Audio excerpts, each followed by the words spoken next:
नमस्कार साथियों, स्वागत है आपका अपने चैनल मिस्टर एसबी कॉलेज पर। जी हाँ साथियों, आइए आज के आउटसोर्सिंग कच्चे कर्मचारी जुड़ी कुछ खबरों को जल्दी से जान लेते हैं, कहाँ से क्या खबर आई है। तो सबसे पहले दोस्तों खबर की शुरुआत कर लेते हैं आज यहाँ पर चंडीगढ़ से। न्यूनतम वेतन को लेकर 20 को प्रदर्शन करेंगे मजदूर और कच्चे कर्मचारी। जी हाँ, न्यूनतम वेतन संशोधित करने की मांग को लेकर प्रदेश भर के कच्चे कर्मचारी, मनरेगा मजदूर तथा स्कीम वर्कर 20 जून को प्रदर्शन कर सरकार को ज्ञापन सौंपेंगे। सीटू के प्रदेश महासचिव जय भगवान ने कहा कि श्रमिक संगठनों की 26,000 रुपए न्यूनतम मासिक मजदूरी की मांग को लेकर सरकार को कई बार अवगत करवाया गया, लेकिन आज तक कर्मचारियों की न्यूनतम वेतन की मांग पूरी नहीं हुई है। वहीं रोहतक पीजीआई में कार्यरत 1250 के करीब ठेका कच्चे कर्मचारी एचकेआरएन में शामिल करने की मांग को लेकर 2 जून से ही लगातार हड़ताल पर हैं। इनमें बैरियर हैं, माली, liftman, electrician, data entry operator शामिल हैं, जिन्हें कौशल रोजगार निगम में शामिल नहीं किया गया। इसी प्रकार महर्षि दयानंद विश्वविद्यालय में कार्यरत 124 से ज्यादा ठेका कर्मचारी 2 साल से एचकेआरएन में शामिल होने के लिए संघर्षरत हैं। तो अभी भी बहुत सारे कर्मचारी हैं जो एचकेआरएन में शामिल होना चाह रहे हैं, लेकिन उनकी मांग की तरफ ध्यान नहीं दिया जा रहा है और आज भी वो ठेकेदार के थ्रू काम कर रहे हैं। दूसरी तरफ यमुनानगर से अपडेट देख लेते हैं साथियों, यहाँ पर बिजली कर्मचारियों के लिए सुरक्षा उपकरण खरीदने के आदेश। तो दोस्तों यहाँ पर बताया गया है, जो अनुबंधित विद्युत कर्मचारी संघ है, संबंधित भारतीय मजदूर संघ की बैठक उत्तर हरियाणा बिजली वितरण निगम के अधीक्षक अभियंता नरेंद्र कुमार के साथ हुई। यहाँ पर अनुबंधित कर्मचारियों ने अधीक्षक अभियंता जी का धन्यवाद किया कि कर्मचारियों के लिए जो मांग थी इनकी सुरक्षा उपकरण दिलवाए जाने की, उसको पूरा कर दिया गया है। जी हाँ, सुरक्षा उपकरण खरीदने के आदेश दे दिए गए हैं, जिसे कर्मचारी यहाँ पर संतुष्ट नजर आए अधीक्षक अभियंता जी की कार्रवाई से। और जो अन्य मांगे थी उनको भी जल्द पूरा करने का आश्वासन यहाँ पर अधीक्षक अभियंता जी ने अनुबंधित विद्युत कर्मचारियों को दिया है। तो अच्छी बात है, यहाँ पर अधिकारियों के साथ तालमेल के साथ दोस्तों काम किया जा रहा है। पानीपत से अपडेट ले लीजिए, वेतन की मांग को लेकर दूसरे दिन भी हड़ताल पर रहे सफाई कर्मचारी। तो पानीपत में दोस्तों यहाँ पर ये वेतन की मांग को लेकर सफाई कर्मचारी हड़ताल पर चल रहे हैं 2 दिन से। कर्मचारियों ने हालांकि यहाँ पर यह भी आरोप लगाया है कि कुछ शरारती तत्वों ने जो नगर निगम कार्यालय है उसके बाहर उस पर ताला लगा दिया था, और उस पर ताला लगाने के बाद अधिकारियों ने जो है एफआईआर दर्ज करवा दी कुछ कर्मचारियों पर।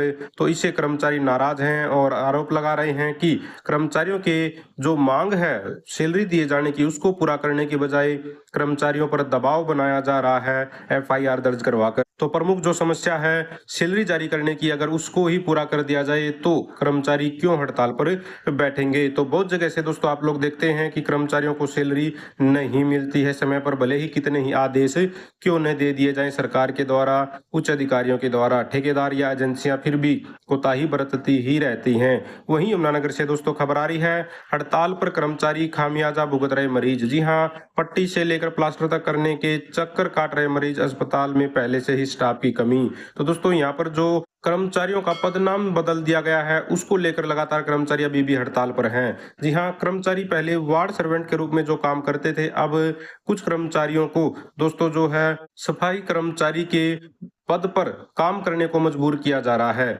जो इनका मूल पद है जिस पर ये पिछले 10-12 साल से काम करते आ रहे हैं, उससे हटाकर सफाई के काम पर लगाया जा रहा है। तो इससे कर्मचारी यहाँ पर नाराज हैं और चाहते हैं कि अधिकारी जल्द से जल्द इनकी इस कार्रवाई को वापिस ले, यानी कि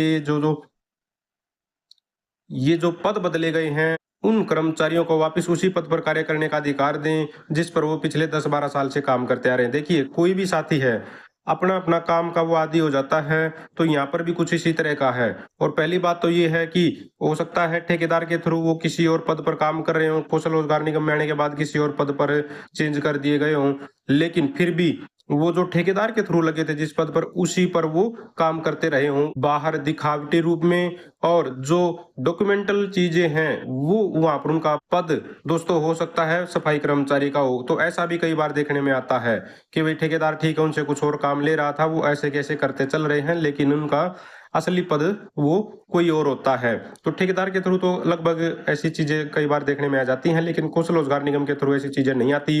वैसे अधिकारी कोई जिम्मेदारी सौंप दे सीनियर अधिकारी तो एक अलग बात है। इसके बाद साथियों आगे बढ़ते हैं, यहाँ पर यमुनानगर से अपडेट ले लीजिए। बिजली निगम का निजीकरण करने के विरोध में कर्मचारियों की राष्ट्रव्यापी हड़ताल 9 जुलाई को।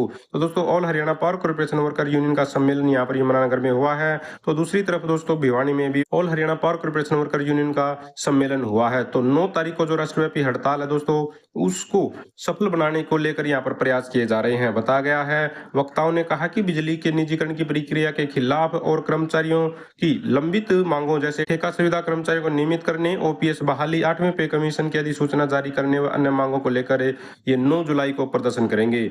लेकिन साथियों यहाँ पर all Haryana power corporation worker union का दोस्तों धरना स्थगित भी हो गया है। यहाँ पर जो कर्मचारियों की लोकल मांगे थी उनको लेकर ये प्रदर्शन चल रहा था करनाल में। जी हाँ, मांगों पर सहमति के बाद धरना किया गया स्थगित। तो all Haryana power corporation worker union की मेरठ रोड सब यूनिट ने बुधवार को भी उपमंडल अधिकारी मेरठ रोड के खिलाफ धरना प्रदर्शन किया। दोस्तों यहाँ पर कर्मचारियों की और अधिकारियों की बातचीत हुई है और 24 जून तक का इनको टाइम दिया गया है कि इनकी जो मांगे हैं वो पूरी कर दी जाएंगी। इसके बाद, इस आश्वासन के बाद इन्होंने जो अपना धरना है वो स्थगित कर दिया है। और साथियों अंत में देख लीजिए, यहाँ पर Haryana government PWD mechanical worker union ने अपनी मांगों को लेकर अधीक्षक अभियंता कार्यालय के बाहर किया है रोष प्रदर्शन। तो यहाँ पर भी दोस्तों कर्मचारी अपनी मांगों को लेकर बैठे हुए हैं और आरोप लगा रहे हैं कि लगातार वादे करने के बावजूद भी कर्मचारियों के जो प्रमुख मुद्दे हैं उनकी तरफ कोई ध्यान नहीं दे रहा है अधिकारी, और सरकार के कानों पर जू नहीं रेंग रही है। इस वजह से अपनी मांगों को लेकर यहाँ पर ये इन्होंने अपना ज्ञापन दिया है और अपनी जो हड़ताल है उसको भी शुरू कर दिया है। तो दोस्तों ये थी सारी की सारी आज की आउटसोर्सिंग कच्चे कर्मचारी जुड़ी खबरें। अगर आप भी चाहते हैं हरियाणा में एजुकेशन से रिलेटेड कच्चे कर्मचारी जुड़ी खबरें समय पर पाना तो चैनल को जरूर सब्सक्राइब करें, वीडियो को लाइक करें, दोस्तों साथ शेयर करें। Thank you very much.